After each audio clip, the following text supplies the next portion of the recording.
So when I was a little kid, I used to love watching travel shows on Australian TV. I think I even remember at one point pointing at the TV and telling my parents, that's what I want to do when I grow up. And as an adult, I think I always kind of had that dream, but it's like a pipe dream, like something I didn't really think that would happen, but it'd be cool if it did. And it always just remained as that in my head until I got an email from a production company working with Channel 7 in Australia. So I've just arrived in Oita Prefecture here in Kyushu, and I'm already blown away by the scenery here. It's my first time here, but I've heard incredible things about it, so I can't wait to show you what we've got in store. So the 2 episodes of Going Solo in Japan, The Wonders of Kyushu, have actually already aired on TV in Australia, but don't worry, they're still available to view on the 7+ streaming app. But since most of my viewers are from countries outside of Australia, even though I'm pretty sure you can just use a VPN, I thought that I would take this opportunity to tell you a little bit about the trip, show you a bit more of behind the scenes and what went into making these 2 episodes.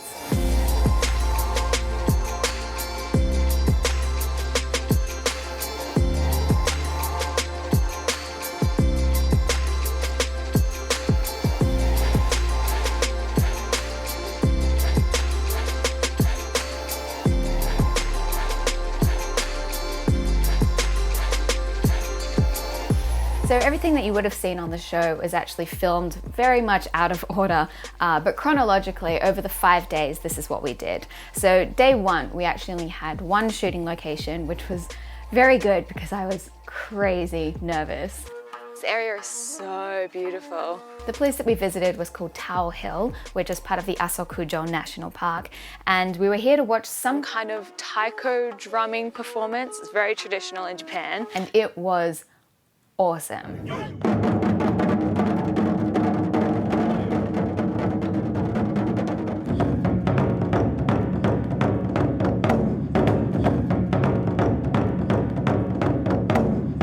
That is amazing. Woo! Yeah, it was really cool. I got to chat to some of the performers afterwards and ask them about their work schedule, and I got to try some of the drumming myself, which I can't say I was very good at. And then lean back. Yes.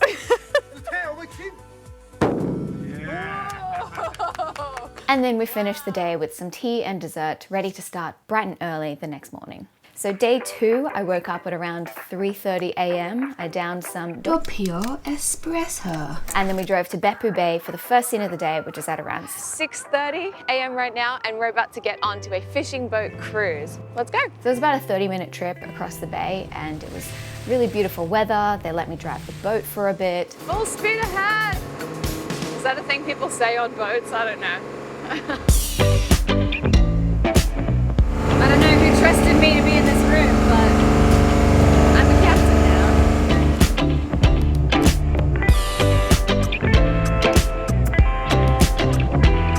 now. We continued our cruise to the Auga Fish Market to see a fish auction live in person.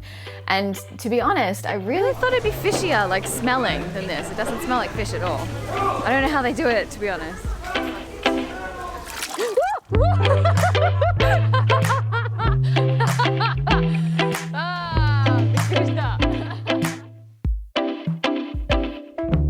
So after having some fish for breakfast, very crunchy, we headed off to a sake brewery. And we're gonna take a little behind the scenes tour to see how it's made, and hopefully we'll get to try some.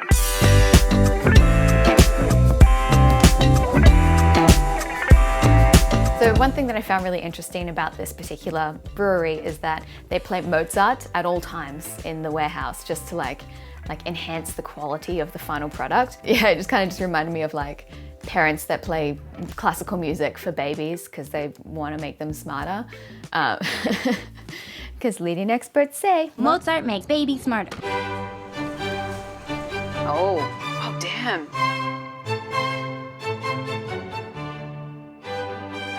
Wow, that's actually really hard to do.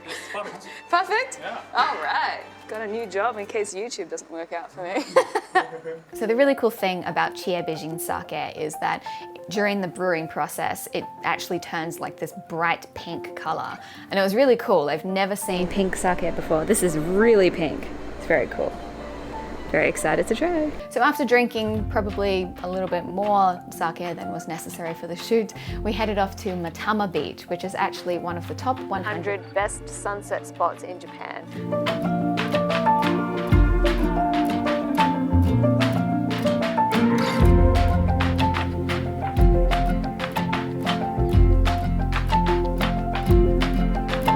They actually ended up using some of my drone shots for this shoot, which was really cool. So I feel like I should add professional drone flyer to my resume or something.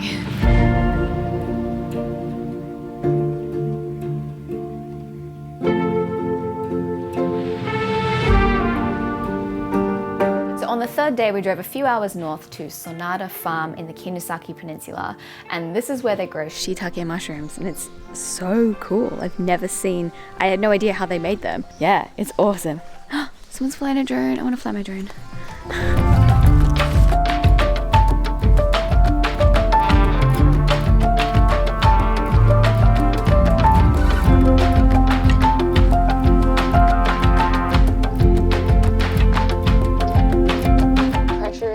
You're gonna get one take of this.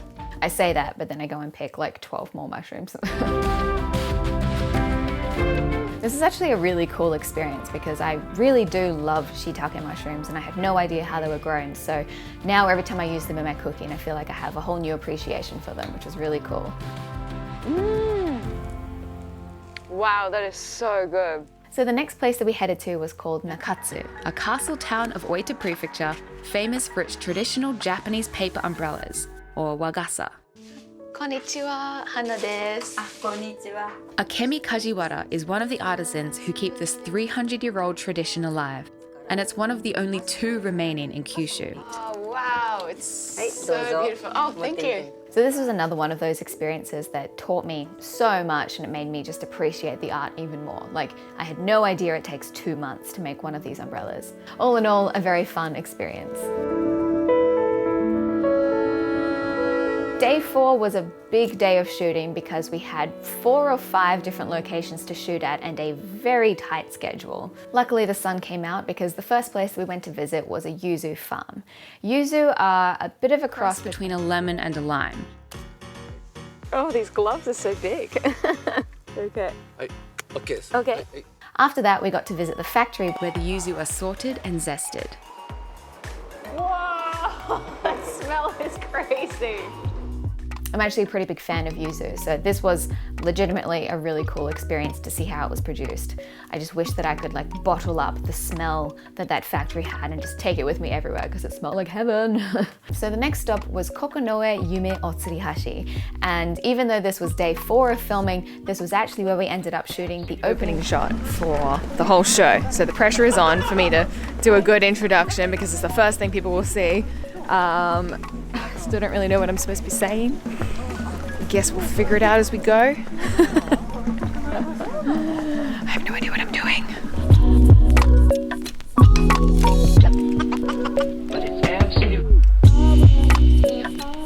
Not bad. Good size.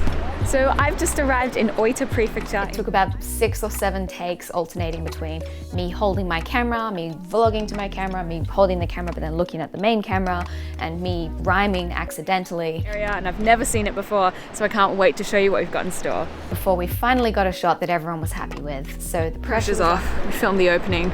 I'm happy with it. I'm happy with how it looks. It's so much pressure for the opening because it's the first thing people see. What if they hate me? I don't know. So with that out of the way, we could finally move on to the next location, which was the village Yufuin Onsen Glamping, which is exactly as the name suggests. Onsen, which means Japanese hot spring, and then glamping, which is glamorous camping. Both of these sound wonderful to me, so I'm really excited to see what it's like. Let's go.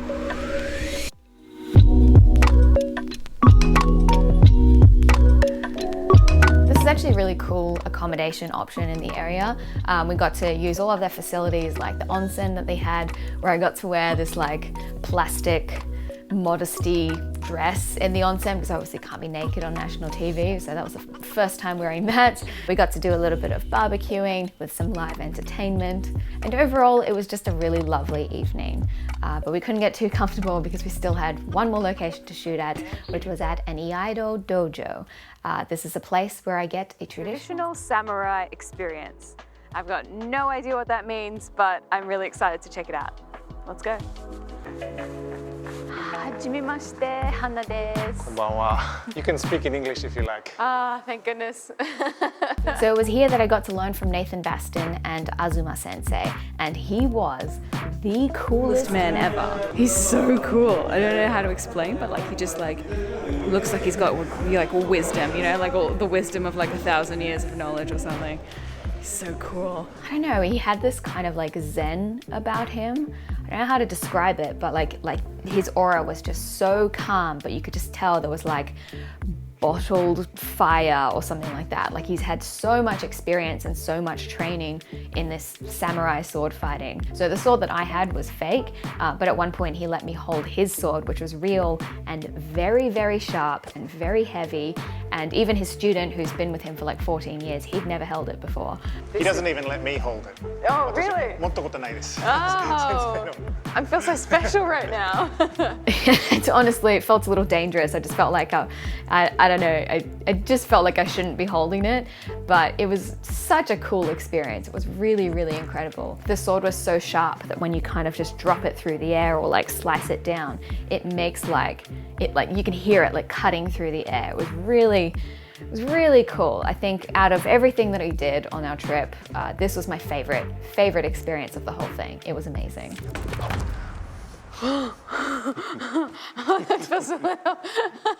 Day 5. Day 5 marks the final day of shooting. I think it's only like 2 locations today. So far it's been really fun. It's a really fun experience to like see how everything works and like how all the shots are set up, and I feel like I'm learning a lot on set and learning a lot from my own mistakes. Oh my god, there's been so many mistakes. I've pretty much made a fool of myself at least once every single day of the shoot so far, which is fine with me. I do that enough on YouTube anyway, so I don't mind if they use them in the final edit. I actually kind of hope that they do. It's quite funny, some of them. Also, you're noticing these little like red dots on my face. I had great skin all week leading up to this shoot, and then the night before the shoot, a mosquito flew into my room and bit my face 5 times. So that's great. Just love that for me. The joys of being in front of the camera. Obviously I don't mind if I look terrible in front of this camera because it's YouTube and you all know what I look like anyway, but in front of TV, I don't know, there's a certain standard of appearance that you've got to adhere to. I feel like, I don't know, maybe we need more ugly people on the internet, on television. Maybe that'd be good for everyone. So just with the way the schedule worked out, I actually ended up having Wagyu beef for breakfast.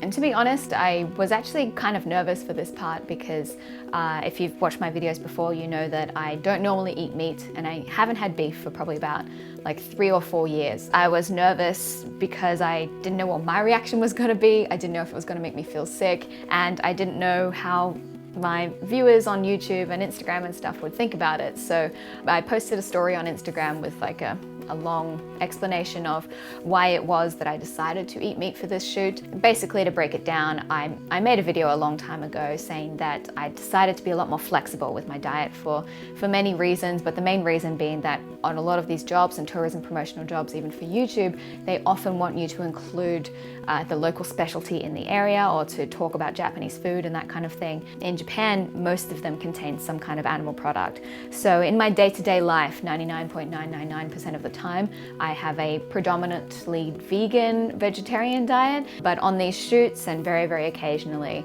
I make an exception for it. It's not my favorite decision that I've ever made in my life, but it's one that I felt that I needed to make for my career because I had kind of lost a lot of jobs in the past because of a very restrictive diet and that kind of thing. But anyway, I posted that to Instagram, and everyone was, you guys are just so supportive, really nice, really kind words of support to me. Probably my least favorite thing in the world is gatekeeping, and there's probably only like 1 or 2 people that felt that way. So thank you guys so much for being really cool and supportive. That was really, really great and very reassuring to hear. So you guys are cool. It actually was very interesting to see how it was prepared and served, and yeah, it tasted good as I expected. I ate what was necessary for the shot, and then I chopped up the rest of it and gave it to the rest of the crew because they were all looking at it with hungry eyes. But yeah, if you do eat beef and you want to try some high quality Wagyu, then Oita is where it's at. How was your beef? Very good. Very good. Come to Oita and to eat Oita Wagyu with me. Yeah. With you. So the final thing that we did on this shoot was we caught a bus to a little town called Yufuin, and got some B-roll of me walking around town and enjoying the autumn leaves and the lake, and it was a really lovely afternoon. And then we got my closing statement and final thoughts on the whole trip. We actually ended up filming it here, but it was so windy, my hair was just going wild, that they ended up not using the video and they just used the audio from it. It was actually surprisingly emotional to finish the shoot, I think, because everyone on the crew went on the same kind of emotional roller coaster. Like, you start off and everyone's kind of new, not everyone knows each other, and everyone's a bit nervous, and everyone has to wake up and go to bed at the same time, and we're all really tired, we're all sleeping in the car on the way to the next location, and everyone's working so hard towards this final goal. And then by the end, everyone's a lot more comfortable with each other. We could just play practical jokes on each other and everything. And then it all kind of just comes to an end. So yeah, it was all very bittersweet, having finished such a large project and feeling very accomplished, but also sad to say goodbye to everyone because they really were such an amazing team to work with. I was so nervous starting this. Like, I've hosted little events before and like little live shows and stuff like that, but I've never hosted for national TV before, especially something as big as this. It really was because of the team and the crew that was on set with me. They made me feel so comfortable, and they were so supportive of me the whole way and very encouraging, which is exactly what I needed to calm down my nerves a little more. They really just made my job so much easier. So I'm so incredibly thankful for such a great team. Yeah! So that's it. 5 days of shooting to create 2 20-minute episodes of Going Solo in Japan, The Wonders of Kyushu. Available now on 7+ streaming app. I got a lot of questions on Instagram about it, so let's answer the most frequently asked questions. How did you get the job? I just randomly got an email out of the blue from the production company in charge of it. They said that they'd seen some of my YouTube videos and they needed a host that was already living in Japan. And that was me. Really, really so out of the blue and not at all expected. Did they have any catering on set? No, because we're moving to so many different locations for the whole shooting process. Sometimes we would get to stop along the way at a restaurant or something if we had time, but most of the time it was just like someone would run into the convenience store, buy like a lot of like snacks and onigiri and sandwiches and stuff, and then we just like eat in the car on the way to the next location. It was very, very unglamorous. Did you get to pick your own clothes and makeup, or did someone do it for you? No, all of the clothes and makeup was up to me. So yeah, going into it, I tried to choose outfits that I thought would look good on TV, things that would be flattering on me. And then every morning I would wake up an hour and a half before we'd get started so that I could do my makeup and curl my hair and stuff like that. Yeah, I think it looked okay. It actually ended up being a lot warmer than I thought it was going to be. So in a lot of the shots, I'm actually like sweating underneath all of my layers. Were there any embarrassing moments, and do you have any bloopers? Unfortunately, I don't have the other footage that didn't make it into the show. That's all with them. I didn't get to touch it, but there were definitely some embarrassing moments. Off the top of my head, in one of the scenes, and I was just like walking through the town. I was walking this really long staircase to get to the bottom and then back up again. And just as I was walking down, it was like this beautiful like cinematic scene. My ankle just like buckled underneath me, and I just like rolled my ankle and nearly fell over.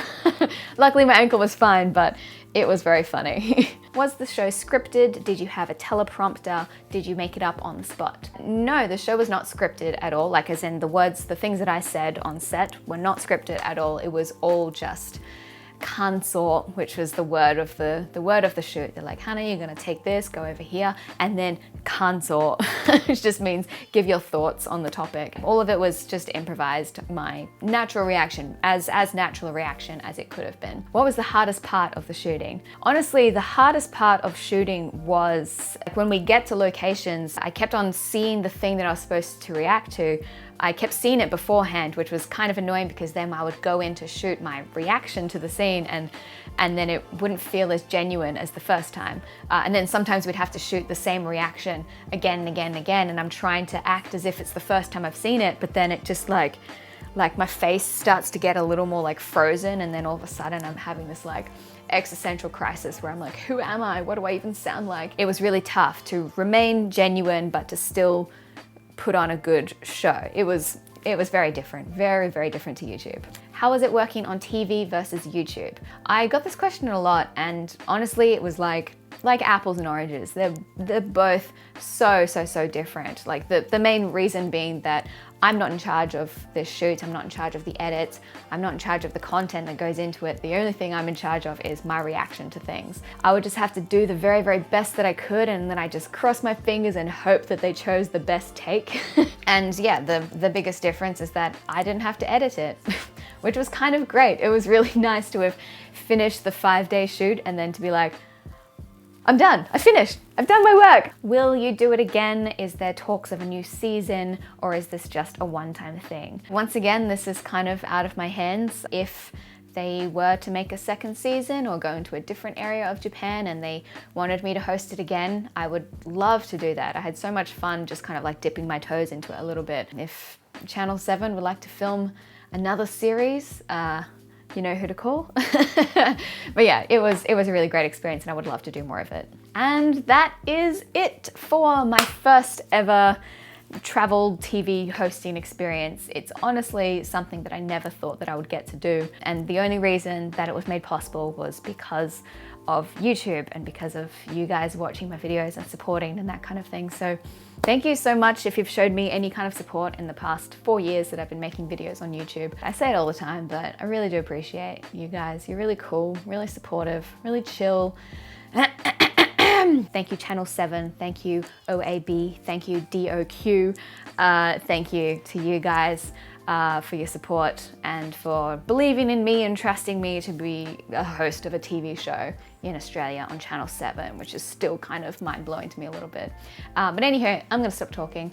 Thank you so much for watching. Thanks for your patience as well. I haven't put a video out in like a month, which is it's a whole nother thing.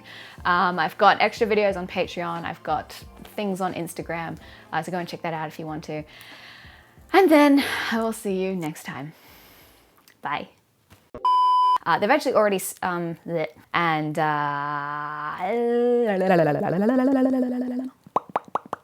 this is where they grow sake, shiitake mushrooms, not where they grow sake.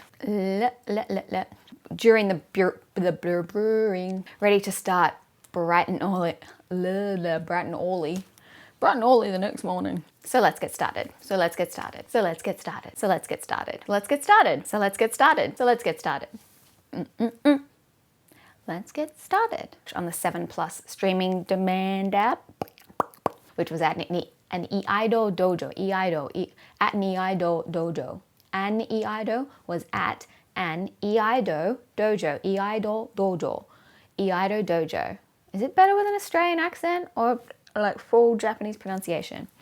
I just feel like a wanker if I'm like, Eido dojo. Just say it like a normal person. Okay.